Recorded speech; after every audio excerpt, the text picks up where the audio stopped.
Welcome to back to coaching में आपका स्वागत है। आज के वीडियो में मेधा छात्रवृत्ति परीक्षा के सामाजिक विज्ञान सीरीज के अंतर्गत नागरिक शास्त्र से 50 क्वेश्चन डिस्कस करेंगे, जो कि मेधा छात्रवृत्ति परीक्षा के लिए काफ़ी महत्वपूर्ण होगा। इसीलिए वीडियो को अंत तक देखिएगा। अगर वीडियो पसंद आए तो लाइक और शेयर जरूर करिएगा। अगर अभी तक चैनल को सब्सक्राइब नहीं किए हैं तो सब्सक्राइब कर लीजिए, क्योंकि यहाँ ऐसे ही ज्ञानवर्धक वीडियो लाता रहता हूँ। क्लियर?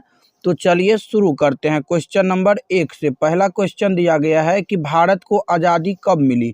26 जनवरी 1950, 15 जनवरी 1950, 15 अगस्त 1947 या 14 अगस्त 1947।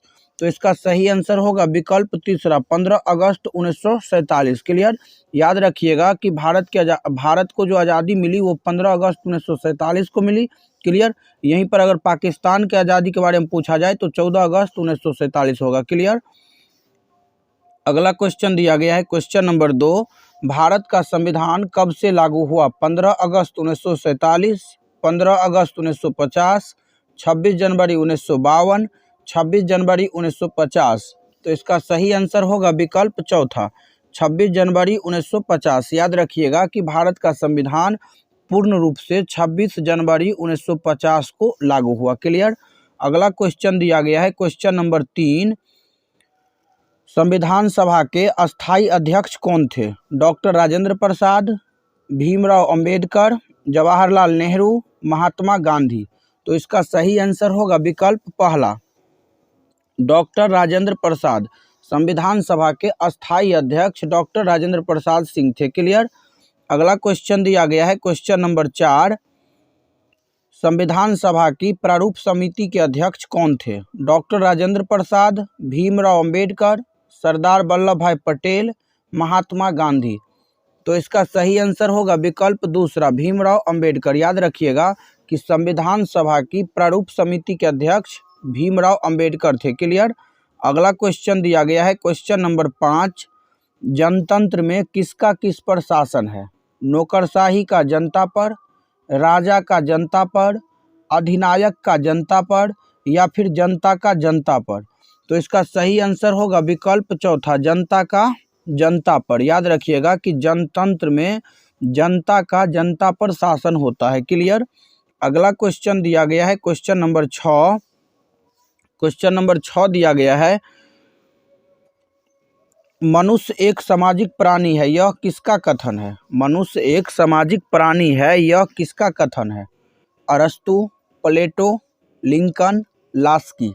तो इसका सही आंसर होगा विकल्प पहला, अरस्तु। मनुष्य एक सामाजिक प्राणी है, यह कथन अरस्तु महोदय का है। क्लियर? अगला क्वेश्चन दिया गया है क्वेश्चन नंबर 7, डेमोक्रेसी शब्द किस भाषा के दो शब्दों का योग है? यानी कहने का मतलब ये हुआ कि ये जो डेमोक्रेसी शब्द है किस भाषा के दो शब्दों को मिलाने से बना है? Roman, Latin, Greek, Sanskrit. तो इसका सही आंसर होगा विकल्प तीसरा। याद रखिएगा ग्रीक इसका सही आंसर होगा। क्लियर? डेमोक्रेसी शब्द ग्रीक भाषा के दो शब्दों का योग है। क्लियर? यानी कि दो शब्दों को मिला करके बनाया गया है। अगला क्वेश्चन दिया गया है क्वेश्चन नंबर 8, भारत की संसदीय प्रणाली किस देश से मिलती जुलती शासन प्रणाली है? चीन, अमेरिका, रूस, इंग्लैंड। तो इसका सही आंसर होगा विकल्प चौथा, इंग्लैंड। भारत की संसदीय प्रणाली इंग्लैंड देश से मिलती जुलती शासन प्रणाली है। क्लियर? अगला क्वेश्चन दिया गया है क्वेश्चन नंबर 9, समाजवाद का जनक किसे कहा जाता है? लेनिन, कार्ल मार्क्स, टॉल्स्टॉय या फिर माओ तुंग। तो इसका सही आंसर होगा विकल्प दूसरा, कार्ल मार्क्स। याद रखिएगा समाजवाद का जनक कार्ल मार्क्स को कहा जाता है। क्लियर? इसका एक कार्ल मार्क्स का एक पुस्तक है जो कि बहुत पॉपुलर है, उसको भी याद रखिएगा, दास कैपिटल। इसका पुस्तक का नाम क्या है? Das Kapital. अगर पूछा जाए कि दास कैपिटल पुस्तक के रचनाकार कौन है तो हो जाएगा कार्ल मार्क्स। क्लियर? समाजवाद का जनक तो भी हो जाएगा कार्ल मार्क्स। क्लियर? अगला क्वेश्चन दिया गया है क्वेश्चन नंबर 10, क्वेश्चन नंबर 10 दिया गया है कि भारत में किस समाजवाद की स्थापना की गई है? लोकतांत्रिक समाजवाद, साम्यवादी समाजवाद, पूंजीवादी समाजवाद या अच्छा समाजवाद। तो इसका सही आंसर होगा विकल्प पहला, लोकतांत्रिक समाजवाद। याद रखिएगा, भारत में लोकतांत्रिक समाजवाद की स्थापना की गई है। क्लियर।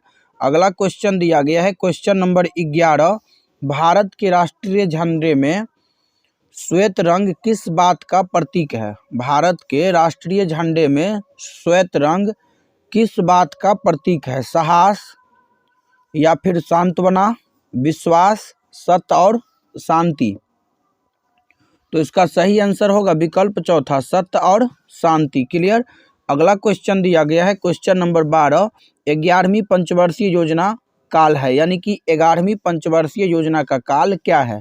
2002 से 2007, 2006 से 2011, 2008 से 2013, 2007 से 2012।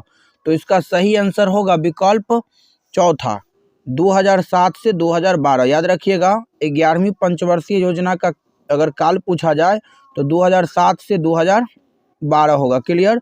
अगला क्वेश्चन दिया गया है क्वेश्चन नंबर 13, लिच्छवियों के गणराज्य का क्या नाम था? मानव, औधय या फिर अर्बुनायन या फिर वैशाली। देखिए यहाँ पर 13 नंबर क्वेश्चन बहुत अच्छा क्वेश्चन है कि लिच्छवियों के गणराज्य का क्या नाम था? तो लिच्छवियों का गणराज्य का नाम जो था वो था वैशाली। क्या नाम था? वैशाली। वैशाली बिहार में ही पड़ता है। क्लियर। अगला क्वेश्चन दिया गया है क्वेश्चन नंबर 14 कि संविधान की प्रस्तावना का मुख्य कार्य क्या है? 14 नंबर क्वेश्चन दिया गया है कि संविधान की प्रस्तावना का मुख्य कार्य क्या है? राष्ट्रीय लक्ष्य को प्राप्त करना, संविधान की व्यवस्था करना, प्रस्तावना करना या उद्देश्य बताना। तो इसका सही आंसर होगा विकल्प पहला, राष्ट्रीय लक्ष्य को स्पष्ट करना। संविधान की प्रस्तावना का मुख्य कार्य क्या है? राष्ट्रीय लक्ष्य को स्पष्ट करना। अगला क्वेश्चन दिया गया है क्वेश्चन नंबर 15, भारतीय राजनीति व्यवस्था में कौन सर्वोच्च है? सर्वोच्च न्यायालय, संविधान, संसद या फिर धर्म। तो इसका सही आंसर होगा विकल्प दूसरा, संविधान। याद रखिएगा, भारतीय राजनीति व्यवस्था में सर्वोच्च स्थान पर कौन है? तो संविधान है। क्लियर। अगला क्वेश्चन दिया गया है क्वेश्चन नंबर 16।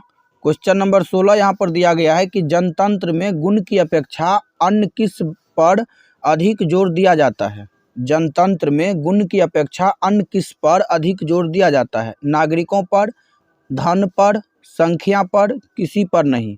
तो इसका सही आंसर होगा तीसरा, संख्या पर। जनतंत्र में गुण की अपेक्षा संख्या पर अधिक जोर दिया जाता है। क्लियर। अगला क्वेश्चन दिया गया है क्वेश्चन नंबर 17, जनतंत्र मूलतः कहाँ का विचार है? जनतंत्र जो है वो मूलतः कहाँ का विचार है? भारत का, रूस का, पूर्व का या पश्चिम का? तो इसका सही आंसर होगा विकल्प चौथा, पश्चिम का। याद रखिएगा, जनतंत्र शब्द का विचार मूल रूप से पश्चिम देश का है। क्लियर। अगला क्वेश्चन दिया गया है क्वेश्चन नंबर 18 कि जनतंत्र में शासन की सत्ता किसमें निहित रहती है? राजा में, अधिनायक में, जनता में, सेना में। तो इसका सही आंसर होगा विकल्प तीसरा, जनता में। याद रखिएगा कि जनतंत्र में शासन की सत्ता जनता में निहित रहती है। किसमें निहित रहती है? तो जनता में निहित रहती है। क्लियर। अगला क्वेश्चन दिया गया है क्वेश्चन नंबर 19, जन सहभागिता कब संभव होता है? जब लोग मूर्ख हो, जब नागरिक विवेकशील हो, जब लोग उसे पसंद करें, जब लोग ध्यान दे। तो इसका सही आंसर होगा विकल्प दूसरा, जन सहभागिता जब नागरिक विवेकशील होगा तब संभव होगा। क्लियर। अगला क्वेश्चन दिया गया है क्वेश्चन नंबर 20। देखिए यहाँ पर क्वेश्चन नंबर 20 बहुत अच्छा क्वेश्चन है। राज्यसभा को भंग करने का अधिकार किसे प्राप्त है? किसी को नहीं, सर्वोच्च न्यायालय, राष्ट्रपति को या प्रधानमंत्री को? ये भी बहुत अच्छा क्वेश्चन है। क्वेश्चन नंबर 20 कि राज्यसभा को भंग करने का अधिकार किसे प्राप्त है? किसी को नहीं, सर्वोच्च न्यायालय, राष्ट्रपति को या प्रधानमंत्री को? तो इसका सही आंसर होगा विकल्प पहला, किसी को नहीं। याद रखिएगा कि संसद का 2 सदन है, लोकसभा और राज्यसभा। क्लियर। लोकसभा अस्थायी सदन है जबकि राज्यसभा जो है वो अस्थायी सदन है। राज्यसभा को जो है कभी भंग नहीं किया जा सकता है, तो इसीलिए यहाँ पर आंसर होगा किसी को नहीं। अगला क्वेश्चन दिया गया है क्वेश्चन नंबर 21, राज्य के नवनिर्माण के लिए क्या जरूरी था। यहाँ पर 21 नंबर क्वेश्चन दिया गया है कि भारत के नवनिर्माण के लिए क्या जरूरी था। युद्ध, शीत युद्ध, अंतर्राष्ट्रीय सद्भावना या विश्व युद्ध। तो इसका सही आंसर होगा विकल्प तीसरा, अंतर्राष्ट्रीय सद्भावना। याद रखिएगा कि भारत के नवनिर्माण के लिए अंतर्राष्ट्रीय सद्भावना जरूरी था। क्लियर। अगला क्वेश्चन दिया गया है क्वेश्चन नंबर 22, द्वितीय विश्व युद्ध के बाद विश्व में कितने विरोधी गुट बनाए गए।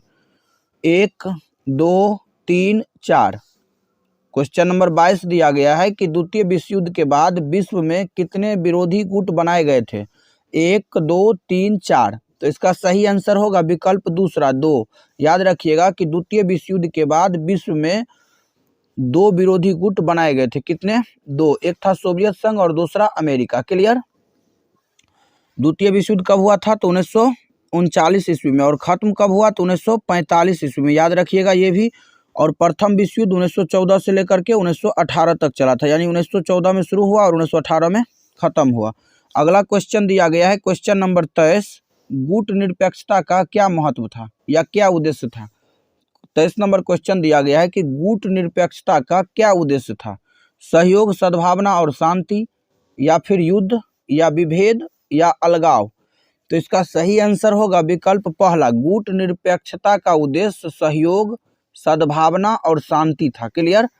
अगला क्वेश्चन दिया गया है क्वेश्चन नंबर 24, समाचार पत्र को जनतंत्र का धर्म ग्रंथ किसने कहा था।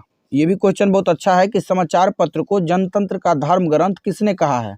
लास्की ने, लिंकन ने, लिपमैन ने, गांधी जी ने। ये भी क्वेश्चन बहुत अच्छा है, कई बार पूछा जा चुका है कि समाचार पत्र को जनतंत्र का धर्म ग्रंथ किसने कहा है।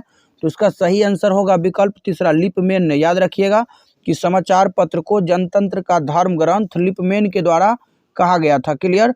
अगला क्वेश्चन दिया गया है क्वेश्चन नंबर 25, भारत में सामाजिक पुनर्गठन में सबसे बड़ी बाधा क्या है। गरीबी, अशिक्षा, भ्रष्टाचार या जातिवाद। तो इसका सही आंसर होगा विकल्प चौथा, जातिवाद। याद रखिएगा कि भारत में सामाजिक पुनर्गठन में सबसे बड़ी बाधा क्या है, तो जातिवाद है। क्लियर। अगला क्वेश्चन दिया गया है क्वेश्चन नंबर 26, संयुक्त राष्ट्र की कार्यकारी भाषा है। संयुक्त राष्ट्र की कार्यकारी भाषा क्या है। अंग्रेजी, फ्रेंच, ए और बी दोनों, या फिर रूसी। तो इसका सही आंसर होगा विकल्प तीसरा। क्या होगा? विकल्प तीसरा, अंग्रेजी और फ्रेंच दोनों। संयुक्त राष्ट्र की कार्यकारी भाषा अंग्रेजी और फ्रेंच दोनों है। क्लियर। तो यहाँ पर तीसरा विकल्प सही हो जाएगा। अगला क्वेश्चन दिया गया है क्वेश्चन नंबर 27 दिया गया है कि राज्य सरकार का कार्यकारी अध्यक्ष या संवैधानिक प्रमुख कौन है। राज्य सरकार का कार्यकारी अध्यक्ष या संवैधानिक प्रमुख कौन है। मुख्यमंत्री, मुख्यमंत्री का सचिव, या मुख्य सचिव, या राज्यपाल। तो इसका सही आंसर होगा विकल्प चौथा, राज्यपाल। याद रखिएगा कि राज्य सरकार के कार्यकारिणी अध्यक्ष पूछा जाए, कार्यकारी अध्यक्ष पूछेगा तो भी क्या होगा, राज्यपाल। और संवैधानिक प्रमुख पूछा जाएगा तो भी कौन होगा, तो राज्यपाल। अगला क्वेश्चन दिया गया है क्वेश्चन नंबर 28, 2001 की जनगणना के अनुसार भारत की जनसंख्या कितनी है। 1 अरब 2 करोड़ 70 लाख 16, या 2 अरब 2 करोड़, या फिर 1 करोड़, या 1.5 करोड़। तो इसका सही आंसर क्या होगा, तो 28 का सही आंसर होगा पहला विकल्प, 1 अरब 2 करोड़ 70 लाख 16 हजार। क्लियर। और अगर पूछा जाए 2011 के जनगणना के अनुसार तो कितना हो जाएगा, तो हो जाएगा 1 अरब, क्या होगा, 1 अरब और 21 करोड़। क्या होगा, 1 अरब 21 करोड़। क्लियर। याद रखिएगा। अगला क्वेश्चन दिया गया है क्वेश्चन नंबर 29, बहुत अच्छा क्वेश्चन है और बहुत आसान क्वेश्चन है। भारत का राष्ट्रीय पुष्प है। भारत का राष्ट्रीय पुष्प क्या है। सूरजमुखी, कमल, गुलाब, गेंदा। तो इसका सही आंसर होगा विकल्प दूसरा, कमल। याद रखिएगा भारत का राष्ट्रीय पुष्प कमल है। क्लियर। अगला क्वेश्चन दिया गया है क्वेश्चन नंबर 29, राज्यसभा के सदस्य कितने वर्षों के लिए चुने जाते हैं। 4 वर्ष, 5 वर्ष, 6 वर्ष आजीवन। तो इसका सही आंसर होगा विकल्प तीसरा 6 वर्ष। याद रखिएगा कि राज्यसभा के सदस्य 6 वर्ष के लिए चुने जाते हैं और लोकसभा के सदस्य 5 वर्षों के लिए चुने जाते हैं। क्लियर। अगला क्वेश्चन दिया गया है क्वेश्चन नंबर 31। यूनेस्को का मुख्यालय कहाँ स्थित है? जनेवा में, पेरिस में, वाशिंगटन में या लंदन में? तो इसका सही आंसर होगा विकल्प दूसरा पेरिस में। याद रखिएगा यूनेस्को का मुख्यालय कहाँ है? तो यूनेस्को का मुख्यालय जो है वो पेरिस में है। क्लियर। और पेरिस किस देश में है? तो पेरिस जो है वो फ्रांस में है। क्लियर। अगला क्वेश्चन दिया गया है क्वेश्चन नंबर 32। सत्यमेव जयते किस उपनिषद से लिया गया है? मुंडको उपनिषद, कंठो उपनिषद, परसनो उपनिषद, इनमें से कोई नहीं। तो इसका सही आंसर होगा विकल्प पहला मुंडको उपनिषद। याद रखिएगा सत्यमेव जयते मुंडको उपनिषद से लिया गया है। क्लियर। भारत का राष्ट्रीय पशु क्या है? गाय, मयूर, सिंह, बाघ। तो इसका सही आंसर होगा विकल्प चौथा बाघ। याद रखिएगा कि भारत का राष्ट्रीय पशु पूछा जाए तो क्या होगा? बाघ। और राष्ट्रीय पुष्प पूछा जाए तो राष्ट्रीय पुष्प क्या होगा? तो राष्ट्रीय पुष्प हो जाएगा कमल। क्लियर। भारत का राष्ट्रीय मिठाई पूछा जाए तब क्या हो जाएगा? जलेबी। याद रखिएगा ये सब। अगला क्वेश्चन दिया गया है क्वेश्चन नंबर 34। सानिया मिर्जा निम्नलिखित में से किस खेल की खिलाड़ी है? क्वेश्चन दिया गया है 34 नंबर। सानिया मिर्जा निम्नलिखित में से किस खेल की खिलाड़ी है? पहला ऑप्शन दिया गया है एथलेटिक्स, दूसरा दिया गया है जिम्नास्टिक, तीसरा लॉन टेनिस, चौथा दिया गया है फुटबॉल। तो इसका सही आंसर क्या होगा? Question number 34। क्वेश्चन नंबर 34 का सही आंसर होगा तीसरा विकल्प लॉन टेनिस। याद रखिएगा सानिया मिर्जा लॉन टेनिस की एक खिलाड़ी है। क्लियर। अगला क्वेश्चन दिया गया है क्वेश्चन नंबर 35। शहर की ओर गांव के लोग के पलायन को रोकने के लिए कौन सा कार्यक्रम चलाया जा रहा है? क्वेश्चन नंबर 35 दिया गया है कि शहर की ओर गांव के लोग के पलायन को रोकने के लिए कौन सा कार्यक्रम चलाया जा रहा है? शहर के कृषि मजदूरों के सामने पर इस सामानों पर दिया गया है सामानों पर बिक्री कर बढ़ाया या बढ़ाना, दूसरा दिया गया है समेकित ग्रामीण विकास कार्यक्रम, तीसरा दिया गया है शहरों में नगर पालिका कायम करना और चौथा दिया गया है कि शहरों में जाली राशन कार्डों की सघन जांच करना। देखिए क्वेश्चन नंबर 35 दिया गया है कि शहरों के और गांव के लोग के पलायन को रोकने के लिए कौन सा कार्यक्रम चलाया जा रहा है? तो इसका सही आंसर होगा विकल्प दूसरा समेकित ग्रामीण विकास कार्यक्रम। क्या होगा? समेकित ग्रामीण विकास कार्यक्रम। याद रखिएगा। अगला क्वेश्चन दिया गया है क्वेश्चन नंबर 36। ये चौथा विकल्प है। निम्न में से कौन सार्क का सदस्य नहीं है? पाकिस्तान, नेपाल, भूटान, थाईलैंड। तो इसका सही आंसर क्या होगा? इसका सही आंसर होगा विकल्प चौथा थाईलैंड। थाईलैंड सार्क के सदस्य नहीं है। याद रखिएगा सार्क में कुल कितने सदस्य देश हैं? तो 8। सार्क में कितने सदस्य देश हैं? तो 8। कौन कौन? तो याद रखिएगा भारत, बांग्लादेश, भूटान, नेपाल, मालदीव, श्रीलंका, पाकिस्तान और अफगानिस्तान। क्लियर। यहाँ पर थाईलैंड जो है वो सार्क के सदस्य नहीं है। अगर सार्क का मुख्यालय पूछा जाए तो सार्क का मुख्यालय कहाँ हो जाएगा? काठमांडू, नेपाल में। क्लियर। अगला क्वेश्चन दिया गया है क्वेश्चन नंबर 37। पंचतंत्र के लेखक है। पंचतंत्र के लेखक कौन है? जयदेव, वेद व्यास, विष्णु शर्मा, इनमें से कोई नहीं। तो इसका सही आंसर क्या होगा? क्वेश्चन नंबर 37 का क्वेश्चन नंबर 37 का सही आंसर होगा विकल्प तीसरा पंचतंत्र के लेखक विष्णु शर्मा है। क्लियर। अगला क्वेश्चन दिया गया है क्वेश्चन नंबर 38। लोकतंत्र की सफलता निर्भर करती है देश की समस्याओं के प्रति नागरिकों की उदासीनता पर, दूसरा दिया गया है नागरिकों की विवेकपूर्ण सहभागिता पर, तीसरा दिया गया है गैर कानूनी कार्रवाई पर और चौथा दिया गया है कि अपनी जाति के हितों की रक्षा पर। क्वेश्चन नंबर 38 देखिए बहुत अच्छा क्वेश्चन दिया गया है कि लोकतंत्र की सफलता निर्भर करती है देश की समस्याओं के प्रति नागरिकों की उदासीनता पर, नागरिकों की विवेकपूर्ण सहभागिता पर, गैर कानूनी कार्रवाई पर या फिर अपनी जाति के हितों की रक्षा पर। तो इसका सही आंसर क्या होगा? Question number 38। क्वेश्चन नंबर 38 का सही आंसर होगा विकल्प दूसरा नागरिकों की विवेकपूर्ण सहभागिता पर। लोकतंत्र की सफलता नागरिकों की विवेकपूर्ण सहभागिता पर निर्भर करती है। क्लियर। अगला क्वेश्चन दिया गया है क्वेश्चन नंबर 39। संविधान की किस धारा में 14 वर्ष तक के बच्चों के लिए अनिवार्य एवं निःशुल्क शिक्षा की व्यवस्था है? धारा 41 में, धारा 42 में, धारा 45 में या फिर धारा 43 में? तो इसका सही आंसर होगा विकल्प तीसरा, धारा 45 में। याद रखिएगा कि संविधान की धारा 45 में 14 वर्ष तक के बच्चों के लिए अनिवार्य एवं निःशुल्क शिक्षा की व्यवस्था की गई है। क्लियर। अगला क्वेश्चन दिया गया है क्वेश्चन नंबर 40। क्वेश्चन नंबर 40 दिया गया है यहाँ पर, केंद्र सरकार किस योजना के तहत शिक्षा के प्रचार प्रसार में सहायता कर रही है? ऑपरेशन ब्लैक पैंथर या ऑपरेशन ब्लू स्टार, ऑपरेशन सफाया या ऑपरेशन ब्लैक बोर्ड? तो इसका सही आंसर होगा विकल्प चौथा, ऑपरेशन ब्लैक बोर्ड। केंद्र सरकार ऑपरेशन ब्लैक बोर्ड योजना के तहत शिक्षा के प्रचार प्रसार में सहायता कर रही है। क्लियर। ये भी बहुत अच्छा क्वेश्चन है। अगला क्वेश्चन दिया गया है क्वेश्चन नंबर 41। 1988 ईस्वी में देश में प्राथमिक विद्यालयों की संख्या कितनी थी? 1988 के बारे में पूछा जा रहा है।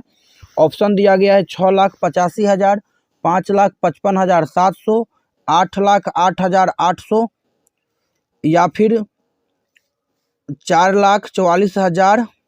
देखिए यहाँ पर क्वेश्चन दिया गया है कि 1988 ईस्वी में देश में प्राथमिक विद्यालयों की संख्या कितनी थी?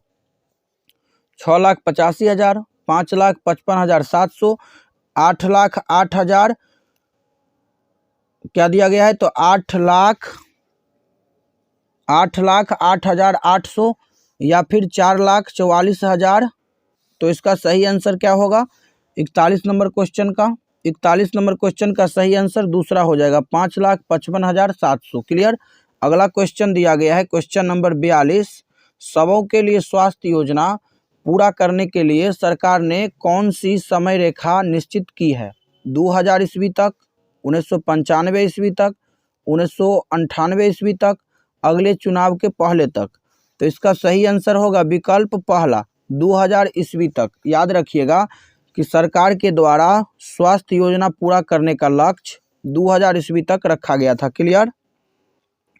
अगला क्वेश्चन दिया गया है क्वेश्चन नंबर 43 कि स्वास्थ्य योजना को संसद ने कब स्वीकार किया? 1985, 1995, 1983, 1989? तो इसका सही आंसर होगा विकल्प तीसरा, 1984। याद रखिएगा कि स्वास्थ्य योजना पूरा करने का अगर उद्देश्य लक्ष्य पूछा जाए तो 2000 ईस्वी बोलिएगा। क्लियर। और अगर पूछा जाए कि ये संसद में कब पारित हुआ तो 1983 ईस्वी में। क्लियर। अगला क्वेश्चन दिया गया है क्वेश्चन नंबर 44। मौखिक पुनर्जलीकरण चिकित्सा तकनीक किसने निकाली है? भारत ने, पाकिस्तान ने, मदर टेरेसा ने या यूनिसेफ ने? तो इसका सही आंसर होगा विकल्प चौथा, यूनिसेफ ने। याद रखिएगा यूनिसेफ के द्वारा मौखिक पुनर्जलीकरण चिकित्सा तकनीक निकाली गई है। क्लियर। अगला क्वेश्चन दिया गया है, ये भी मौखिक पुनर्जलीकरण चिकित्सा से ही है। मौखिक पुनर्जलीकरण चिकित्सा पद्धति कब निकाली गई? 1985 में, 1984 में, 1990 में या फिर इंदिरा गांधी के जन्मदिन पर? तो इसका सही आंसर होगा क्वेश्चन नंबर 45 का दूसरा, 1984 ईस्वी में। याद रखिएगा कि मौखिक पुनर्जलीकरण चिकित्सा पद्धति 1984 ईस्वी में यूनिसेफ के द्वारा निकाला गया था। क्लियर। अगला क्वेश्चन दिया गया है क्वेश्चन नंबर 46 कि 1984 ईस्वी में यूनिसेफ ने कितने देशों को मौखिक पुनर्जलीकरण लवण की दवा दी? 78 देशों को, सभी सदस्य देशों को या 189 देशों को या किसी को नहीं? तो इसका सही आंसर होगा विकल्प पहला, 78 देशों को। 1984 ईस्वी में यूनिसेफ के द्वारा जो मौखिक पुनर्जलीकरण लवण की दवा निकाली गई थी वो कितने देशों को दिया गया था? तो कुल 78 देशों को दी गई थी। क्लियर। अगला क्वेश्चन दिया गया है क्वेश्चन नंबर 47 कि माँ के दूध से पहले निकलने वाले तरल पदार्थ को क्या कहते हैं? ये भी बहुत अच्छा क्वेश्चन है। ऑप्शन दिया गया है ग्लूकोज, लैक्टोजन या फिर ग्लूकोन डी या फिर कोलेस्ट्राम? तो इसका सही आंसर होगा विकल्प चौथा, कोलेस्ट्राम। याद रखिएगा कि माँ के दूध से पहले निकलने वाले तरल पदार्थ को कोलेस्ट्राम कहा जाता है। क्या कहा जाता है? कोलेस्ट्राम। अगला क्वेश्चन दिया गया है क्वेश्चन नंबर 48 कि आँख के बीमारी से बचने के लिए क्या जरूरी है? Vitamin K, vitamin B, vitamin A, vitamin D. तो इसका सही आंसर होगा विकल्प तीसरा विटामिन ए। याद रखिएगा कि आँख की बीमारी से बचने के लिए विटामिन ए बहुत जरूरी है। क्लियर। अगला क्वेश्चन दिया गया है क्वेश्चन नंबर 49 कि भारत में प्रति 1000 बच्चों में शिशु मृत्यु दर घटकर कितनी हो गई है? 152 या फिर 91 या 109 या 188। तो इसका सही आंसर होगा विकल्प दूसरा 91। याद रखिएगा कि भारत में प्रति 1000 बच्चों में शिशु मृत्यु दर घट के कितना हो गया? तो 91। क्लियर। अगला क्वेश्चन दिया गया है क्वेश्चन नंबर 50 और ये आज का अंतिम क्वेश्चन है कि भारत में क्वेश्चन दिया गया है 50 नंबर कि भारत में जिन जातियों को विशेष अधिकार मिले हैं उनकी सूची बनाने का आदेश कौन देता है? प्रधानमंत्री, राष्ट्रपति, लोकसभा अध्यक्ष या मंत्रिमंडल। तो इसका सही आंसर क्या होगा क्वेश्चन नंबर 50 का? क्वेश्चन नंबर 50 का सही आंसर होगा विकल्प दूसरा राष्ट्रपति। याद रखिएगा कि भारत में जिन जातियों को विशेष अधिकार मिले हैं उनकी सूची बनाने का आदेश राष्ट्रपति के द्वारा दिया जाता है। क्लियर। तो आशा करता हूं कि क्वेश्चन नंबर 1 से लेकर के क्वेश्चन नंबर 50 तक आप सभी को समझ में आया होगा। तो वीडियो कैसा लगा कमेंट में ज़रूर बताइएगा। अगर वीडियो पसंद आया हो तो लाइक और शेयर ज़रूर करिएगा। अगर अभी तक चैनल को सब्सक्राइब नहीं किए हैं तो सब्सक्राइब कर लीजिए, क्योंकि यहाँ ऐसे ही ज्ञानवर्धक वीडियो लाता रहता हूँ। तो मिलते हैं अगले वीडियो में, तब तक के लिए जय हिंद, जय भारत।